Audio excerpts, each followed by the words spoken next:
அண்மை செய்திகளை பார்த்து வருகிறோம். தமிழகத்தில் 5 நாட்கள் கனமழைக்கு வாய்ப்பிருப்பதாக வானிலை ஆய்வு மையம் தெரிவித்திருக்கிறது. நீலகிரி, தேனி, தென்காசி, கோவை உள்ளிட்ட மாவட்டங்களிலும் மழைக்கு வாய்ப்பிருப்பதாக கூறப்பட்டிருக்கிறது. முழுமையான விவரங்களுக்கு இணைகிறார் எமது செய்தியாளர் வெங்கட்ரமணன். அவரிடம் பேசலாம். வணக்கம் வெங்கட்ரமணன். வானிலை ஆய்வு மையத்தின் இந்த அறிவிப்பு தொடர்பான முழுமையான விவரம் என்ன?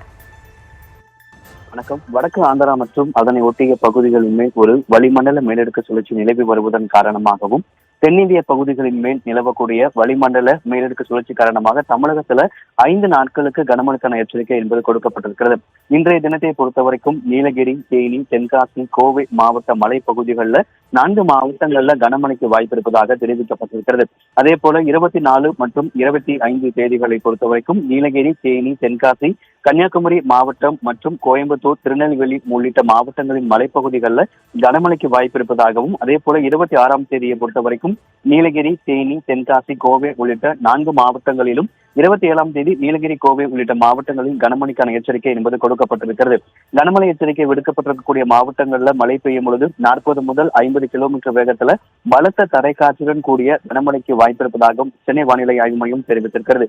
சென்னையை பொறுத்தவரைக்கும் நகரில் ஒரு சில பகுதிகளில் மிதமான மழைக்கும், ஒரு சில பகுதிகளில் லேசானது முதல் மிதமான மழைக்கும் வாய்ப்பு இருப்பதாக தெரிவிக்கப்பட்டிருக்கிறது.